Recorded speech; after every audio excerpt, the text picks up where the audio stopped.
Assalamu alaikum. You're watching Front Page on Bold. This is me, Moizur Rahman, signing in, and today we will be bringing you news from all across the world. Just yesterday, we spoke about DG ISPR Lieutenant General Ahmed Sharif Chaudhry's statement that India is using state-backed terrorism as a policy against Pakistan. And today, we saw that how an Indian-backed terror group has struck again, which is known as Fitna al-Hindustan, and 9 were martyred in that attack. Today's top story takes us to Balochistan, where Indian-backed terrorism has once again spilled innocent blood.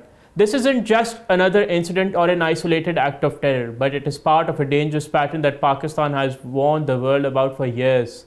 On Thursday night, 9 Pakistani citizens, all passengers on 2 Punjab-bound buses, were forcibly taken and brutally murdered by gunmen in the Sardakai area near the Job-Loralai border.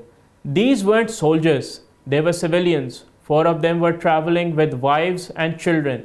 1 was accompanied by his sister. Those martyred included 2 brothers who were going to their house in Dunyapur on their way to attend the funeral of their father. According to sources, the attackers checked the CNICs of all passengers and specifically targeted individuals with Punjab addresses. They also opened fire on the coaches during the abduction to prevent any escape. According to the Balochistan government, the attackers belonged to Fitna al-Hindustan, the term used for Indian-backed terrorism groups like the Balochistan Liberation Army (BLA) and the Balochistan Liberation Front known as the BLF.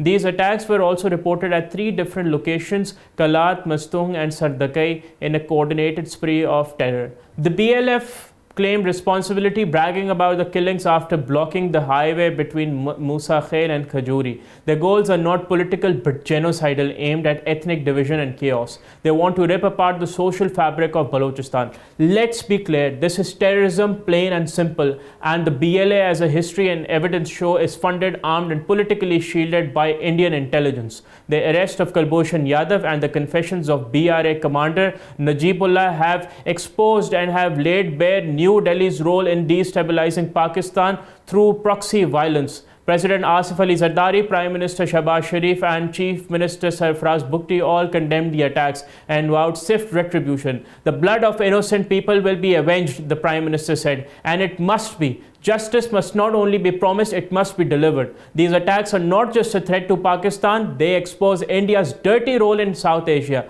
They're also a test for the global community. If the world is serious about ending terrorism, then it must stop turning a blind eye to India's hypocrisy, talking peace and accusing others on the global stage while fueling bloodshed in Balochistan to further its regional games aimed at achieving hegemony in South Asia. Just yesterday, we spoke in detail about how the DGISPR Lieutenant General Ahmed Sharif Chaudhry exposed India's policy of using terrorism as a state policy against Pakistan and to destabilize the region. India has been involved not just in regional terrorism, but it has also exported terrorism far across its borders. And the time has come that India is held accountable for its war crimes.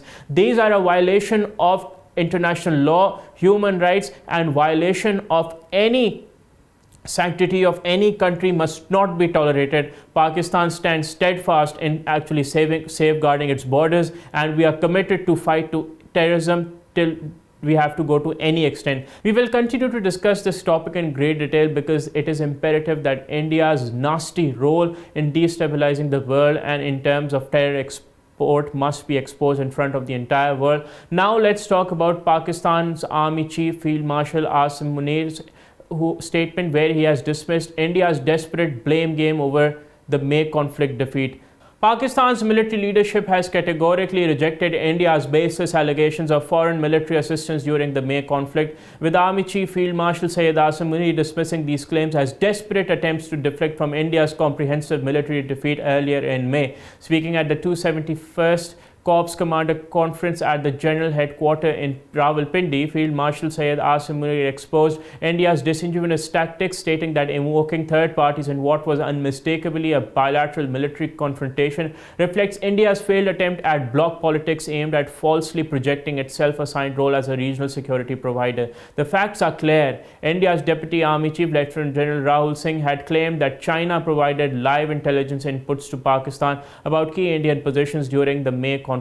Singh also alleged that Turkey equipped Pakistan with the Bayraktar drones and other UAVs while training Pakistani personnel. These allegations come from a military establishment that suffered a decisive defeat in direct confrontation with the Pakistani forces, following India's unprovoked attack on multiple Pakistani cities after the unfortunate Pahalgam incident. Pakistan's measured response through the Operation Bunyan-Marsoos successfully targeted Indian military installations, demonstrating our superior tactical capabilities and strategic planning. India's defeat was so comprehensive that its military leadership now resorts to creating fictional narratives of foreign involvement to salvage whatever remains of their credibility. The army chiefs emphasized that Pakistan's diplomatic engagements remain robust, with recent high-level visits to Iran, Turkey, Azerbaijan, Kingdom of Saudi Arabia, and the United Arab Emirates alongside the Prime Minister Mohammad Shahbaz Sharif. Significantly, Field Marshal Asim Munir's recent meeting with the American President Donald Trump at the White House resulted in Donald Trump thanking Pakistan for helping avert a full-scale war with India and expressing interest in mutually beneficial trade partnerships. Pakistan's military establishment has concrete proof of India's involvement in sponsoring terrorism in Balochistan and Khyber Pakhtunkhwa through proxies including Fitna al-Khawarij and Fitna al-Hindustan. This represents India's standard operating procedure. When defeat in direct military confrontation, resort to terrorism and proxy warfare against civilian populations. The conference also reviewed Pakistan's operational readiness against the complete threat spectrum, with the army chief expressing full confidence in our tri-services capabilities. The military leadership resolved that the blood of our martyrs will not go to waste, and the safety and security of Pakistani citizens remains the topmost priority. India's weaponization of counter-terrorism rhetoric while simultaneously sponsoring actual terrorism reveals the hypocrisy at the heart of the regional strategy.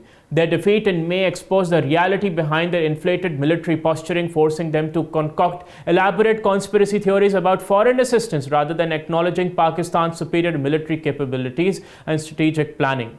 So, it is very important that India must not be allowed to falsify its narrative and do propaganda, actually completely blind-face the world.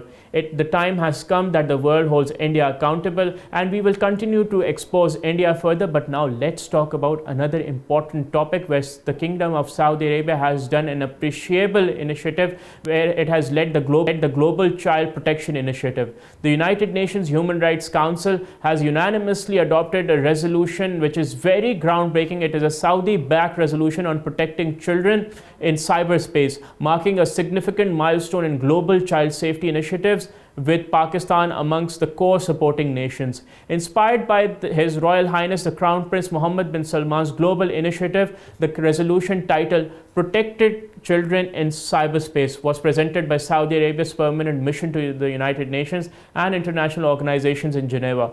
The initiative translates the Crown Prince's vision in concrete international steps to safeguard children in the digital world through enhanced technical cooperation and capacity building. Pakistan joined Kuwait, Algeria, Azerbaijan, and Vietnam as core group countries supporting this vital resolution introduced under the Item 10 on technical cooperation and capacity building at the 56th session of the Human Rights Council, which was held in Geneva. The resolution was unanimously adopted through collaboration with these key nations, demonstrating broad international consensus on protecting vulnerable children online. The resolution reflects 6 core objectives that address the most pressing challenges in digital child protection. It emphasizes sharing expertise and best practices among nations, recognizing that cyber threats against children require coordinated international responses. The resolution provides technical assistance tailored to each country's specific needs and priorities, acknowledging that different nations face varying levels of cyber infrastructure and regulatory frameworks. Crucially, the resolution supports developing sustainable national capabilities to combat online exploitation and abuse of children.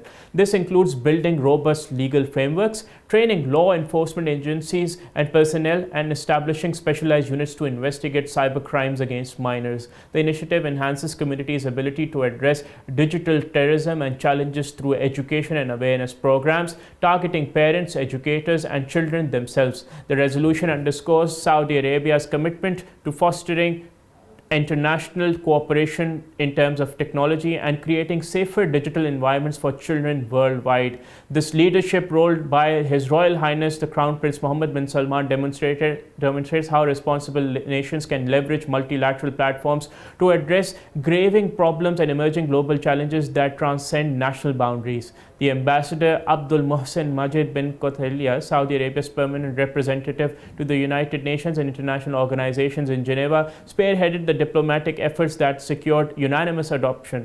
This achievement reflects Saudi Arabia's growing influence in international humanitarian and human rights initiatives. The timing of this resolution is particularly significant as digital platforms have become increasingly central to children's education as well as their daily lifestyle and entertainment as well as the social interaction. The COVID-19 pandemic has accelerated children's online presence, making comprehensive digital protection very, very important, and they're more urgent than ever. Obviously, technology has a lot of benefits in our lives, and using technology and with time, especially the use of artificial intelligence and other platforms, life has gotten easier. The increase in the involvement of technology in our lives have made our lives better, but obviously there is a flip side as well.